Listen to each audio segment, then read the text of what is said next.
बड़ी चीज होती है, वो जो निस्बत का ख्याल रखे वही आशिक होता है।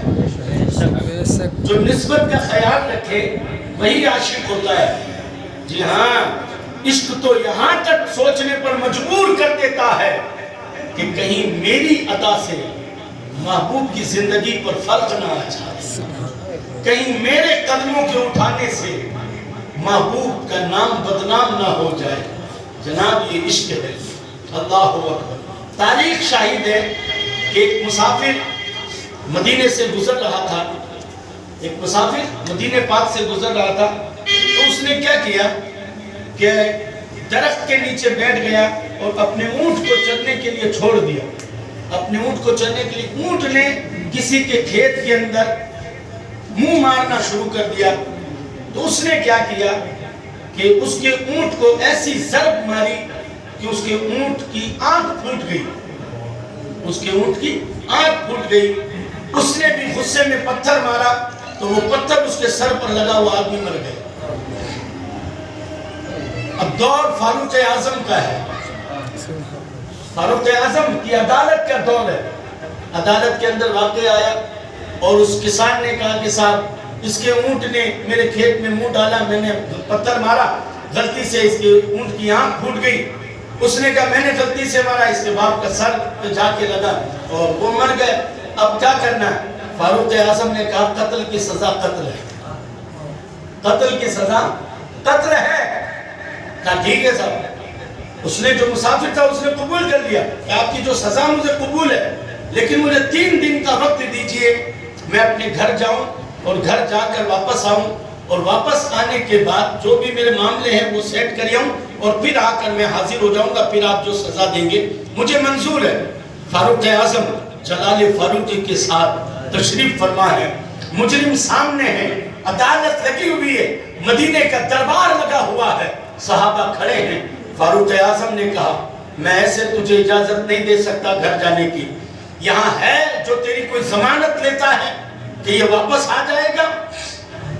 उसने मजमे के अंदर हसरत भरी नजर डाली, अब मैं कहीं जाके फंस जाऊं तो मेरा कौन जानने वाला पहचानने वाला है, कौन जमानत लेने वाला है? उसने भी यूं देखा, देखकर फारूक आजम की बारगाह में अपनी गर्दन झुकाकर कहा हुजूर ये शहर मेरा नहीं है, मेरी कौन जमानत लेगा यहाँ पर? मुझ जैसे कत्ल वाले मुजरिम की अगर कोई जमानत लेगा तो वो भी कत्ल हो जाएगा, इसलिए कौन जमानत लेगा? हजरत अबू सईद खुदरी खड़े होते हैं और आप फरमाते मैं जमानत लेता हूँ, मैं जमानत लेता हूँ। आप सरकार फारूक आजम ने कहा अबू सईद क्या तुम जानते हो? कहा मैं जमानत लेता हूँ। कहा ठीक है जाओ। वो गया, तीसरा दिन हो गया, अदालत लगी हुई है, दरबार लगा हुआ, हजरत अबू सईद तशरीफ फरमा है और वो शख्स आया नहीं, जो वक्त दिया था उस वक्त से देर हो गई। अब अदालत फारूकी के अंदर चहमी गोइयां होने लग गई, कान के अंदर लोग एक दूसरे से बात करने लगे, अब क्या होगा? कातिल की जमानत अबू सईद ने ली है, कानून ये कहता है कि कातिल की जमानत लेने वाले का कत्ल होगा, अबू सईद का क्या बनेगा? एक दूसरे से लोग गुफ्तगू कर रहे थे। अल्लाह अकबर। हजरत अबू सईद के चेहरे पर शिकन तक नहीं थी, आप मुस्कुराते हुए एक दूसरे की तरफ देख रहे थे। थोड़ी देर के बाद वो शख्स आ गया, आने के बाद सबकी ज़बानें गूंगी हो गई।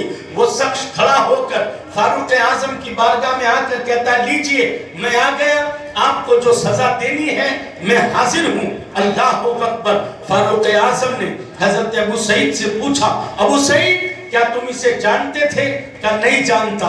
क्या किस गांव का है वो जानते थे? क्या मैंने ये भी नहीं पूछा है किस गांव का है, कौन है, कबीला क्या है, गांव क्या है, पहचान क्या है? क्या तूने बगैर पहचान के जमानत कैसे ले ली? तुझे पता है इस तरह के मुजरिम की अगर कोई जमानत ले और अगर वो ना आए तो वो सजा तुझे मिलनी चाहिए, वो सजा तुझे मिलती। हजरत अबू सईद ने कहा कोई बात नहीं, मैं सजा के लिए तैयार था, लेकिन एक अजनबी के खातिर इतना बड़ा रिस्क लेने के लिए तुम तैयार कैसे हुए? तो जुमला सुनना, जुमला सुनना।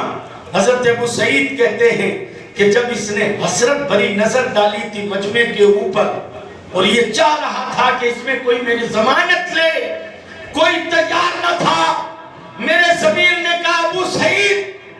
شہر رسول میں کوئی کھڑا ہے اور ضامن ڈھونڈ رہا ہے کہیں دنیا میں عصمت مدینہ بدنام نہ ہو جائے کہ نبی کے شہر کی بات سنی تھی مگر وہاں تو کوئی عشق والا پایا ہی نہیں، خالی مدینہ بدنام نہ ہو جائے، اس لیے میں نے ضمانت لے لی ایک اجنبی، سبحان اللہ، ایک اجنبی کی ضمانت میں نے لے لی۔ آنکھوں میں آنسو آ گئے فاروق اعظم کے، کھڑے ہو کر سینے سے لگا کر کہا اللہ تجھے جزائے خیر عطا فرمائے کہ تو نے مدینے کی نہیں، مدینے والوں کی نہیں بلکہ مدینہ منورہ کی لاج رکھ لی ہے۔ جب اتنا ہوا تو وہ بھی آگے بڑھے، جو جن کے باپ کا قتل ہوا تھا وہ بھی آگے بڑھے۔ آگے بڑھنے کے بعد انہوں نے کہا جب ابو سعید مدینہ منورہ کی عظمت کے خاطر ایک اجنبی کی ضمانت لے سکتا ہے تو ہم بھی ایک مسافر کو اپنے باپ کا قتل معاف کرتے ہیں۔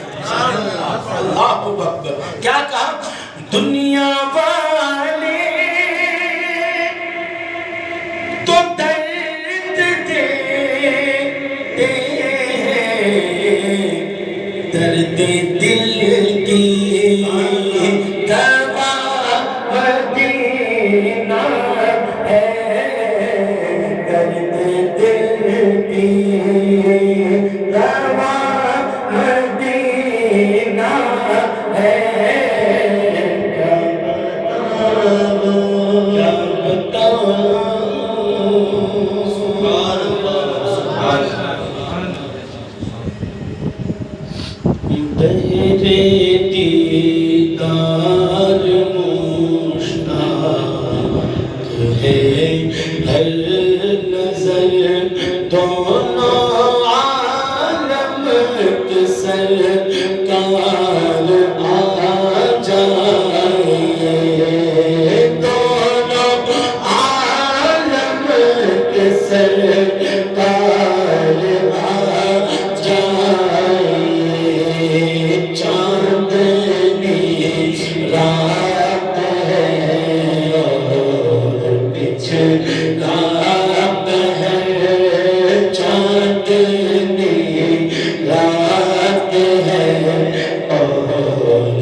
میں نہلائے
چراغ سحر بجھ نہ جائے کہیں یہ چراغ سحر اتنا تو کرم کرنا اتنا تو کرم کرنا اے نرگس مستانہ کہ جب چاند لبوں پر ہو تم سامنے آ جانا بجھ نہ جائے کہیں یہ چراغ سحر بجھ نہ جائے کہیں یہ چراغ سحر دونوں عالم کے سرکار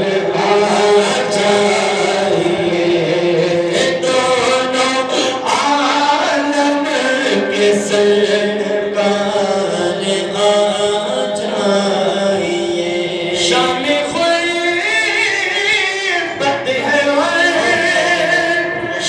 شہر خاموش ہے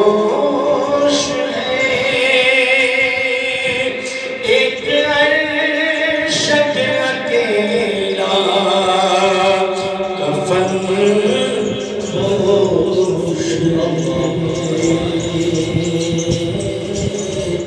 ساتھی ساتھی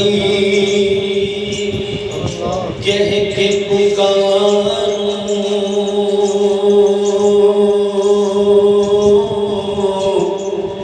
ساتھی ساتھی کہہ کے پکاروں ساتھی ہو تو جواب آئے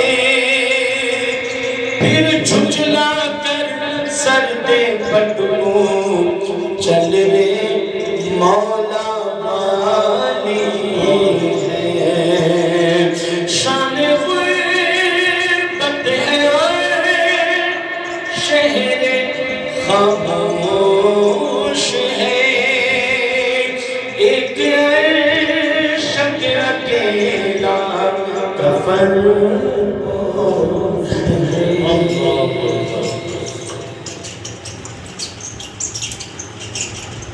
شام غربت ہے شہر خاموش ہے ایک عرشت اکیلا کفن پوش ہے وہ ایک عرشت نہیں یہ سب کی زندگی میں یہ دن آنا ہے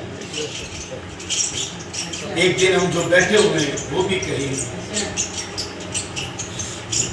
کہ ایک نوشاد ہے کفن پوش ہے اکیلا تنہا کفن پوش یہ دن ہماری زندگی میں بھی ہے سمجھدار کو اشارہ کافی ہوتا ہے اور سدھرنے کے لیے موت لفظ کافی ہوتا ہے بڑی بڑی تقریریں بڑے بڑے بیان ٹھیک ہے ایک بار بولو تو 100 باتیں سدھار کی آتی ہیں ہم جب سدھار پر بولنے کے لیے آتے ہیں تو ایک بات نہیں 100 سدھار کی باتیں بول دیتے ہیں لیکن علاج کیا ہے جانتے سب ہیں کہ معاشرہ بگڑا ہوا ہے حالات بگڑے ہوئے ہیں ماحول بگڑا ہوا ہے علاج کیا ہے علاج و معالجہ